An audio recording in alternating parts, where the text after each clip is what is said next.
I'm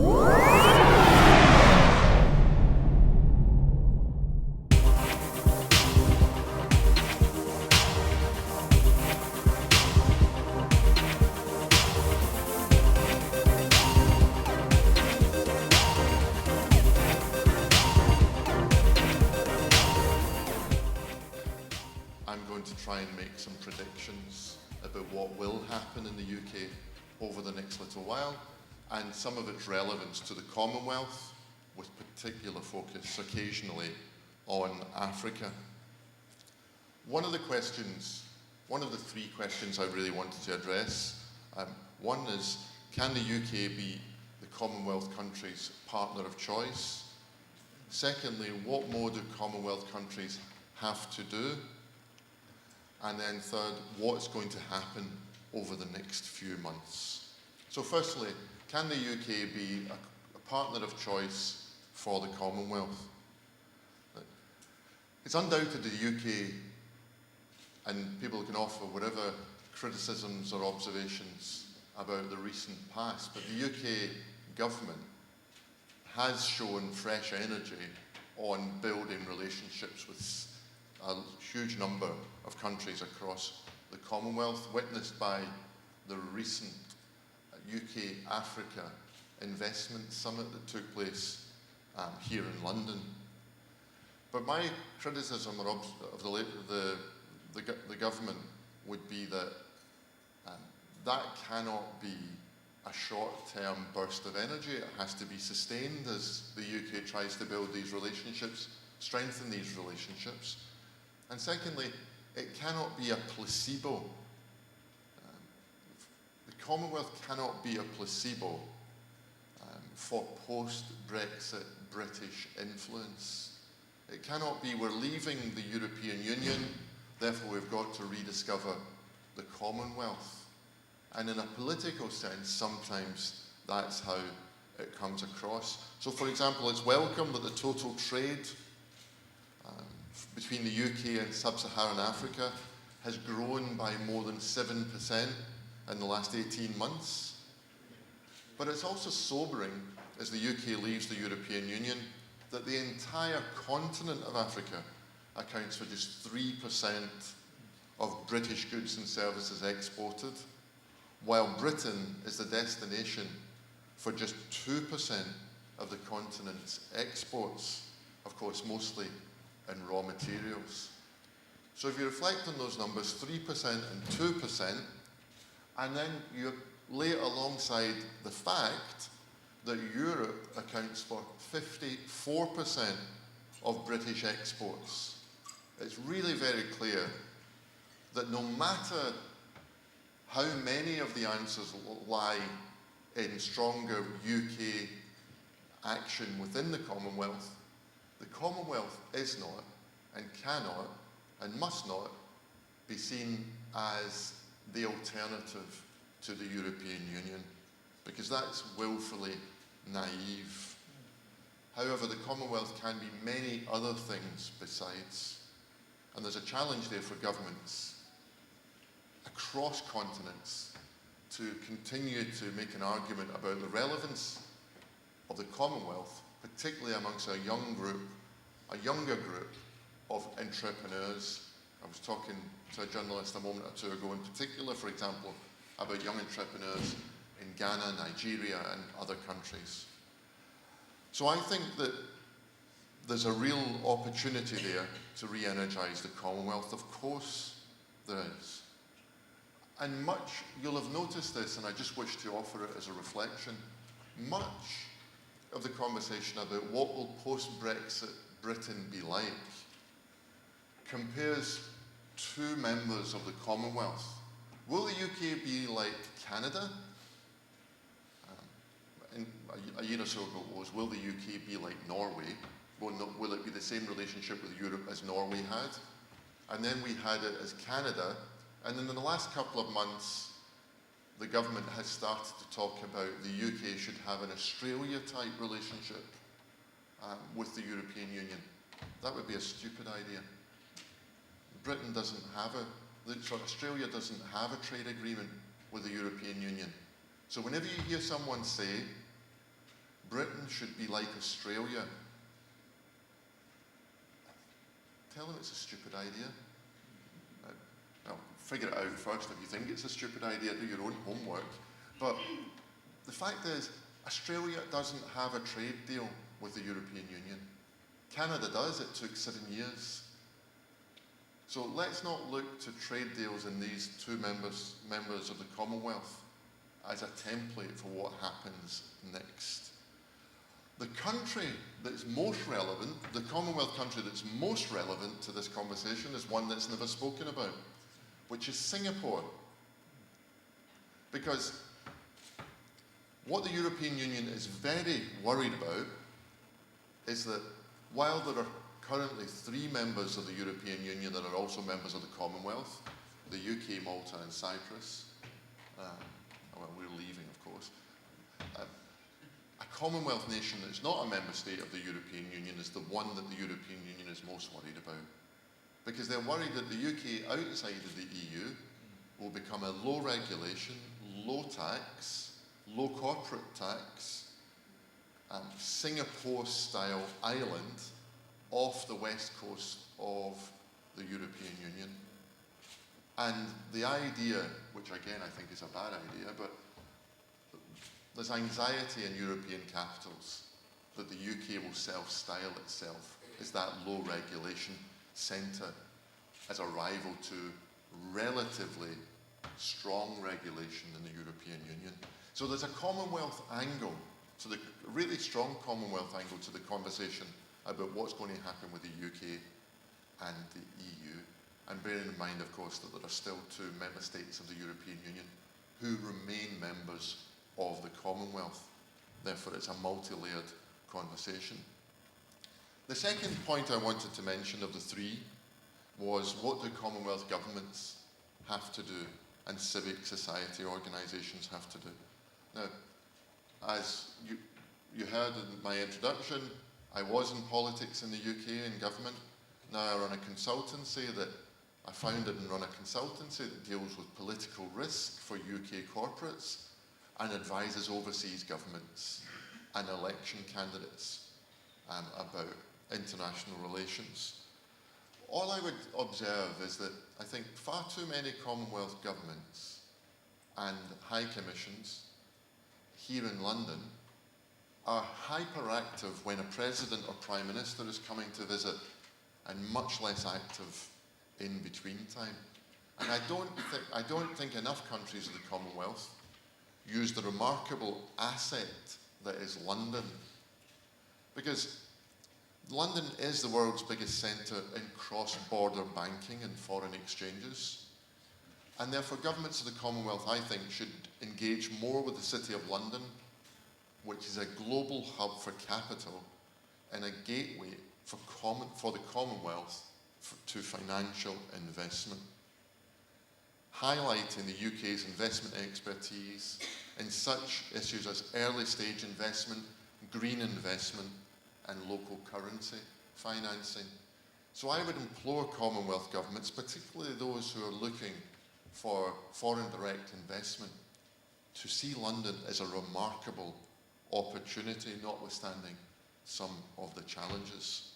And then the final thing I wanted to do in my short contribution this morning is to offer some observations or predictions about what may happen next.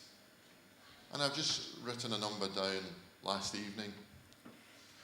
Firstly, I think that on Brexit, we've clearly got a deadline to finish the negotiations by the end of the year. That won't happen. It just won't happen. It can happen, but it won't. And the global focus on the virus reduces the chances of it happening even further.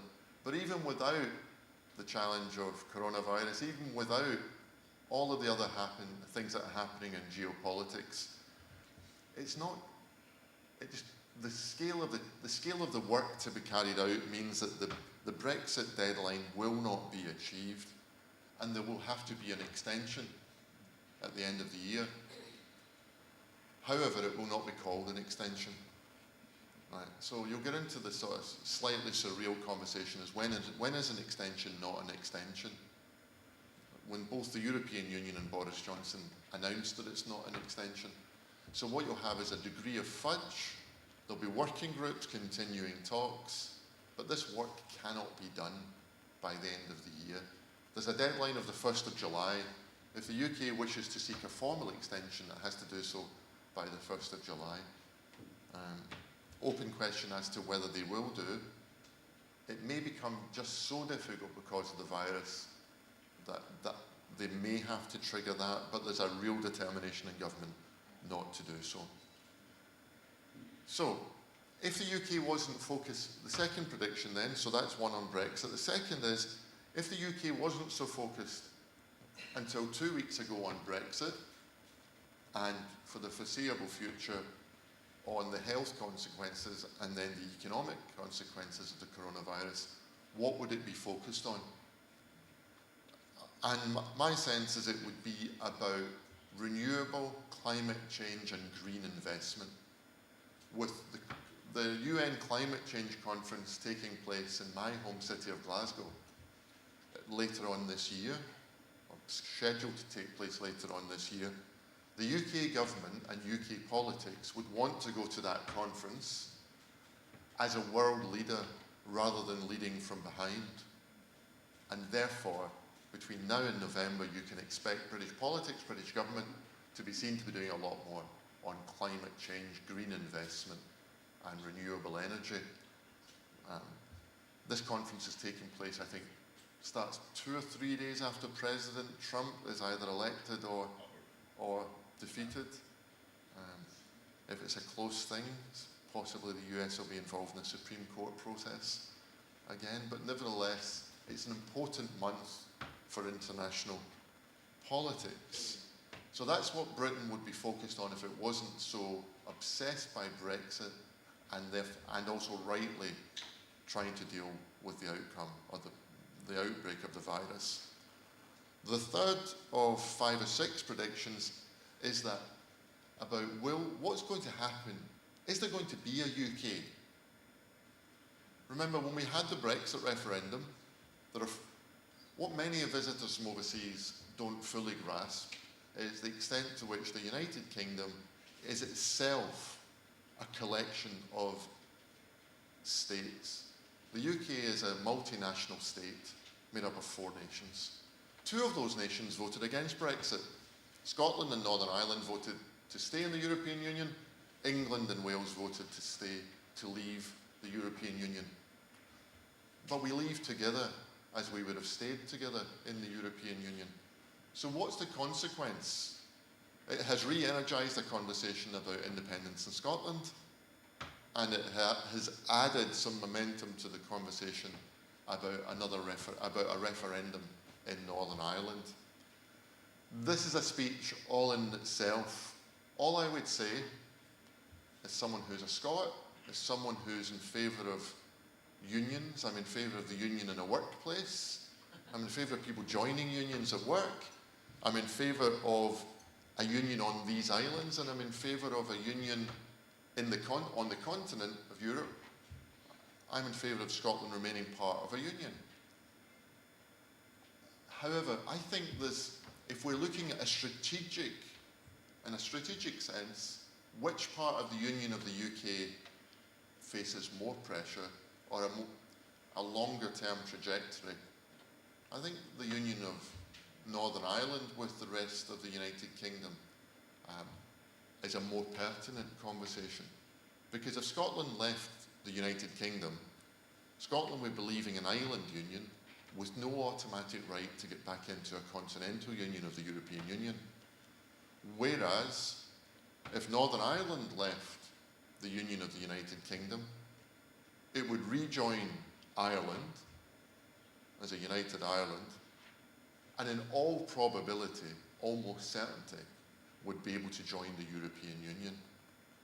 So Northern Ireland would be swapping a union of the United Kingdom for a union of Ireland and a union of Europe.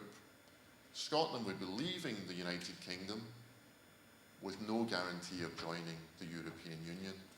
Now, That's as I say, that's a conversation in and of itself. So my prediction there is, even though the Scottish Government and the SNP are saying they want a referendum this year, there won't be an independence referendum this year on Scotland, and there won't be an independence referendum next year on Scotland. The fourth prediction of 5, well, actually 6, is that as we focus on the security and potential opportunity of 5G networks, there will in the UK be renewed focus on online regulation of the big tech companies, including democratic oversight of commercial algorithms. The things that ensure insurance companies and banks and other institutions make decisions about you, there will be a renewed focus about the democratic oversight. How do these algorithms run? What do they know? What decisions are they driving? And where's the accountability around those sorts of things? That'll be a renewed part of the conversation in politics in the UK. Fifth of 6 is, internationally, while there'll be continued focus and continued backdrop of US-China relations, this time next year, there will be, in this country at least, we'll have a greater focus on Russia and its geopolitical challenges in Eastern Europe and to democracies in that region, and that will be an important conversation in British politics. And finally,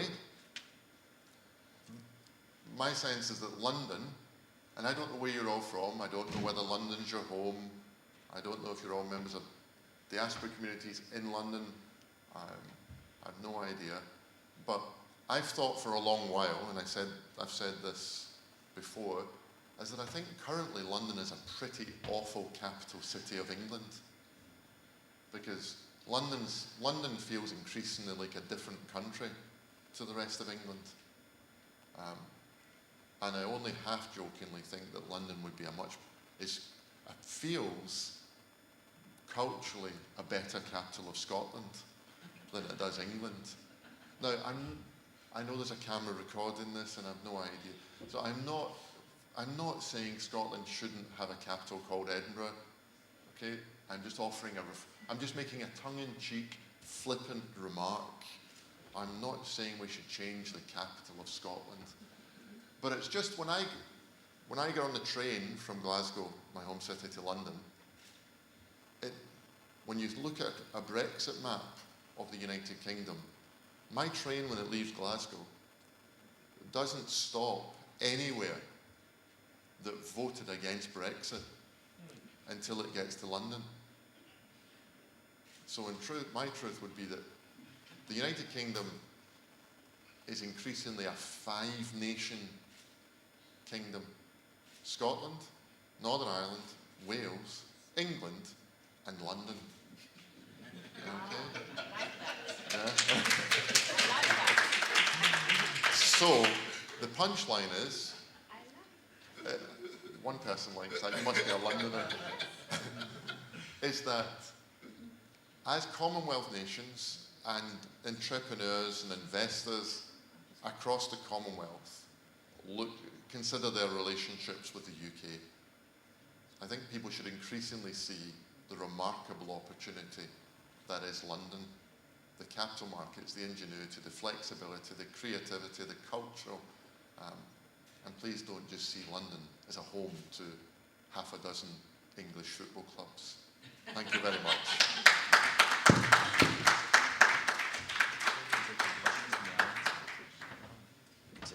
Okay. Thank you so much, Right Honorable Jim Murphy. Wow. It was a master class covering not only the Commonwealth Africa, but really, I mean, all the hot button issues that we're dealing with here in the UK. For those of you who live here, from coronavirus to Brexit on, I'm going to take my prerogative as the chair to ask one question regarding a portfolio that you maybe haven't looked at in a long time, but I'm sure you have some opinion on, which is defense, and in particular regarding Africa. It's been announced that 250 British soldiers will be deployed to Mali soon to take part of what really has received, I think, less attention, the situation in Iraq or Afghanistan, but is really probably the largest serious war against insurgency, terrorism in the world. What's your opinion of that mission, and how do you see it contributing to British security, and what role do you see, in terms of British relationship to Africa regarding security? You spoke a lot regarding trade. We haven't heard much about security, so I'd like to draw on that aspect of your background, if possible. No problem. Happily comment on this briefly. Is that obviously the UK has made its decision to make, I think, a relatively small deployment, but really symbolic, because it's a commitment in principle. Because ultimately, when you've decided to deploy even a couple of hundred highly trained troops, you have conceded in principle that you will become militarily deployed. I think that this is multi layers to this answer, so I'll be quite brief on each. The UK has previously been deployed in Mali. It was at the time of significant French efforts. And what we deployed at that time was defence capabilities, air assets and others to support the French operation in Mali. Now it's physically boots on the ground, if you like. I think it's important. And I think that increasingly strategic relationship between the UK Defence Forces and Defence Forces in Africa, either bilaterally, there's always been those bilateral relationships, but around training in particular, but I think joint training exercises, I think we'll see more of, around, in particular, niche skill sets. So yes, war fighting, but also on things like intelligence gathering, asymmetric warfare, like the deployment of tech as a component of defence. All of those things, I think what we're going to see, the punchline of all of this is an important moment, and I think we're likely to see more UK activity bilaterally with countries and governments in Africa, but possibly also multilaterally with the African Union or ECOWAS or others in the future. Okay, now we'll take some questions from the audience. We'll take a group of 3 questions first. So 3 questions, and then we'll have the response from Right Honourable Jim Murphy. First question. Mr. Murphy, would you categorically say you will campaign for Scotland to remain as a union? Okay. Another question for... All right, he covered so much there. We'll just take that question. Okay, great. So the question was, would I campaign for Scotland to remain in the UK? I think I implicitly answered the question perhaps 10 minutes ago, but I'll answer it explicitly. I would. As I said earlier, instinctively, it might be an old-fashioned idea, and perhaps I'm just getting old, but I just have a view that as individuals, we're just better sticking together. And sure, occasionally our interconnectivity occasionally has tragic consequences, as we're seeing with the virus and the interconnected nature of the world. But we achieve more together than we do apart. That's my general philosophy in life. So in the workplace, do you as one employee achieve more by yourself in your negotiations with an employer? No, you achieve much more by binding together and joining a union. And in a world where Scotland is a population of 6 million, it has so many strengths. Scotland previously made a living from its geology, coal, and currently still oil and gas. But over time, Scotland will move away from an income source driven by its geology, the minerals in the ground, to its geography. So we'll move from geology to geography, by which I mean Scotland is the windiest country in Europe. It has one of the largest coastlines in the continent, which is great for renewables, wind and tidal, and for wave and tidal and wind power. So move from geology to geography. But even though we've got that's a remarkable asset. People love our whiskey, much else besides, and financial services. We are ultimately a country of 6 million people on the geographic periphery of the European continent. And I think that we achieve much more together than we do apart. It's brought home to me probably every week, but when we saw the initial outbreak of the coronavirus in Wuhan province, perhaps this is my ignorance, but there are multiple cities in that region with populations bigger than Scotland. And these are cities that I had never heard of. So do I think a country as wonderful as Scotland, with a population of 6 million, is more influential by joining together with England, Wales and Northern Ireland, or better being by ourselves? In an interconnected world, I would rather we were together. Similarly, the UK, do I think the UK, a remarkable country of 60 million people, do I think we're better going ourselves? Or do I think it's better if we join in a union of Europe?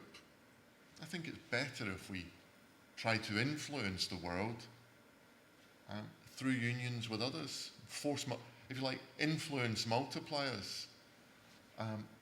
And the last point I would make is that Scotland trades more with England than it does the entire rest of the world.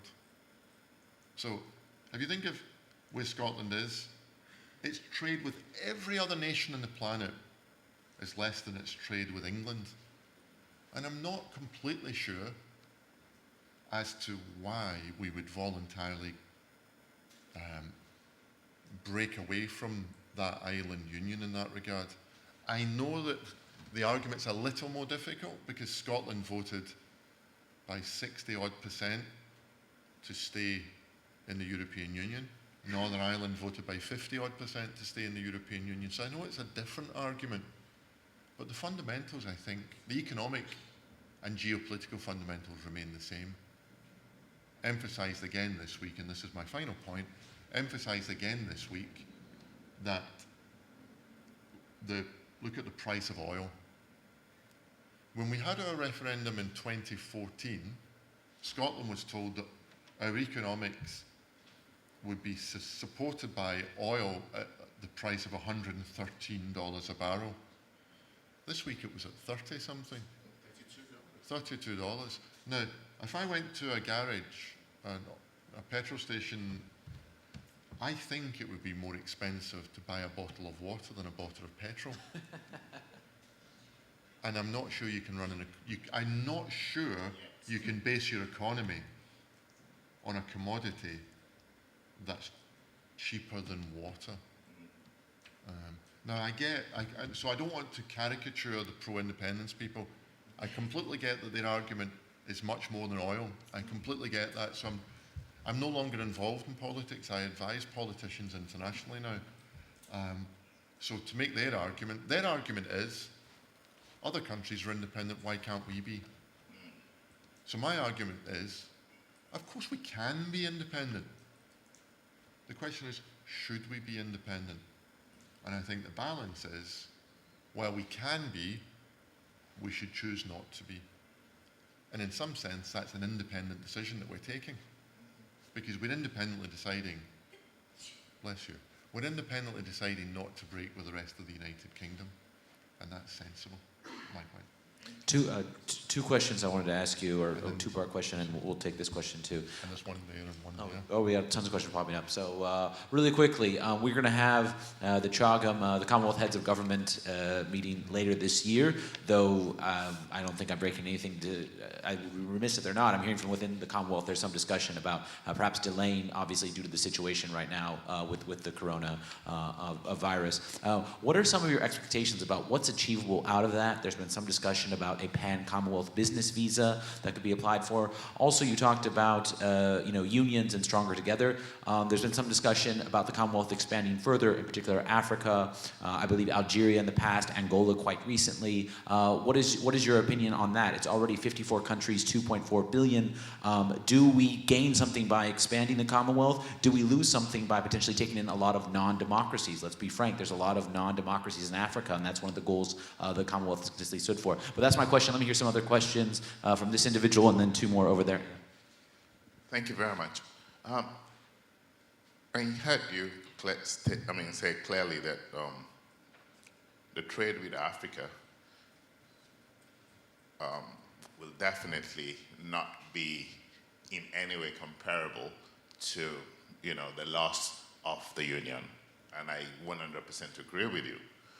But I also want to flip it on the other side to say that the potential in Africa with 1.2 billion consumers, with currently 2.5 trillion GDP collective, with the AFTA, which is the African Free Trade Agreement, there are increasingly renewed opportunities that the Commonwealth can tap into, especially looking at the demographics in Africa.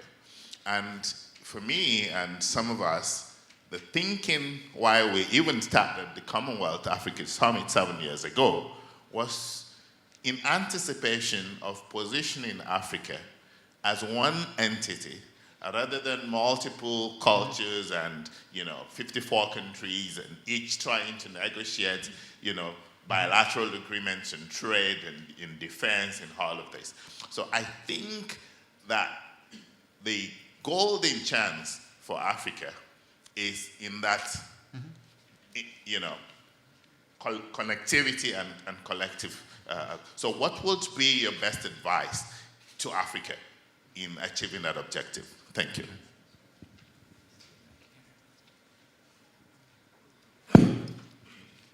Hi, good morning. My name is Hodma. I'm from Africa Green Concern Group. Thank you so much for the insights about the 2020 November environmental conference. I'm quite interested in that. And as we are aware, Scotland is doing quite well when it comes to climate affairs. I was just wondering how can what your recommendations are around supporting Africa as Scotland in terms of climate crisis at the moment. And in terms of the conference itself, what different would this conference bring about? Because so far we had a lot of conferences starting from Paris conference and Marrakesh conference. What in your opinion would be different since it is in Scotland? Thank you so much. And there's a lot now, okay. Okay, that's quite a bit. So why don't we give the... Do you want to take two more and then... Yeah, I'll just, because I've got to go quite soon, so I'll take them all and I'll give you relatively short answers on all of them. I think we have two more. Good morning. I'm Daniel from Ghana. Actually, I'm here in the UK joining the British Army. And we thank the British government for giving those from the Commonwealth countries the advantage to apply and join the British Army as well, but I have a problem. The problem is with the Army side, there is no problem when applying. If you qualify, they give you an invitation, then you apply for the visa. But the situation that we find it a bit challenging is when you apply for the visa to Home Office, I don't know, I would say they are a little bit stingy when it comes to issuing of visas.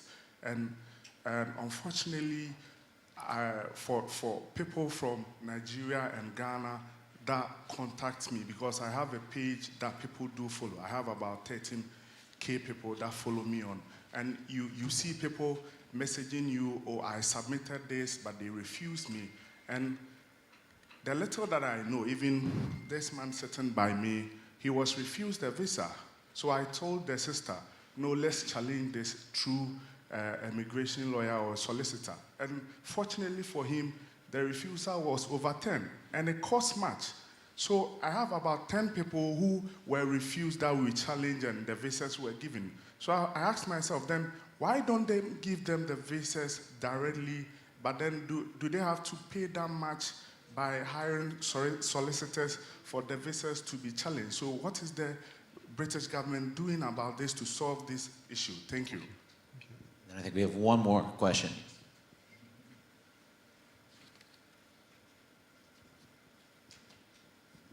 Thank you. My name is Prin from Ghana. On Brexit, is there a way a family or an individual in the UK or Britain would want to opt to stay in the European Union? Okay. Thank you. So I'll just answer. To give full answers to all of these questions would be past lunchtime, so I'll give you relatively short answers.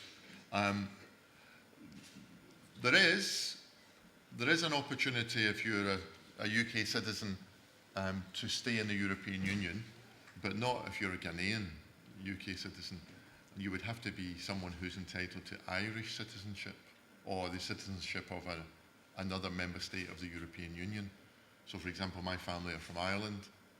I'm entitled to my Irish passport, and therefore I'll remain Scottish, British, and Irish. Well, Scottish and British, and then we'll become Irish.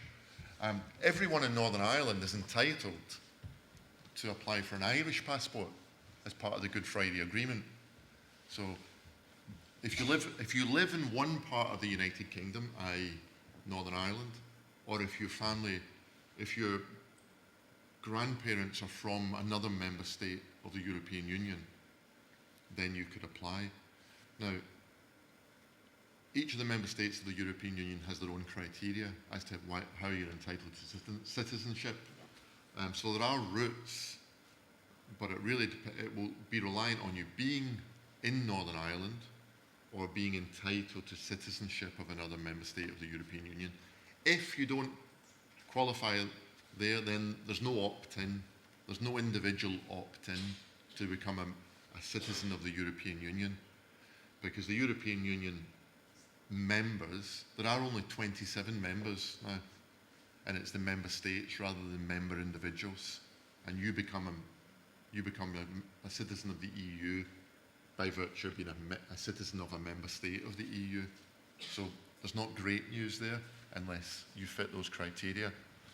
On Daniel's question about the Home Office, now Daniel, of course, I'm no longer in the British government, but I would give you the same advice today as I would have given you if I was still in the British government, which is that immigration lawyers, as you rightly say, can be expensive.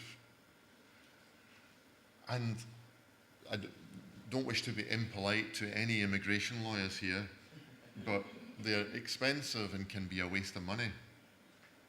The cheapest and free way of influencing the Home Office is through members of Parliament. You already pay for them through your taxes. So if you're talking to either your own experience or diaspora experience, and Daniel, your experience in terms of visas in the British Army, by all means still go see immigration lawyers. I'm not telling you not to, because that would be irresponsible. But I am saying to you, you must go and see members of parliament. So I'm not saying do not do one thing, but I'm saying you must do the other. And you can do both. And in the Home Office, members of parliament have a bigger influence than immigration lawyers. They just do, as they should. Because members of parliament are elected, they have a mandate, they see the Home Secretary every day in the House of Commons. They have a much bigger influence.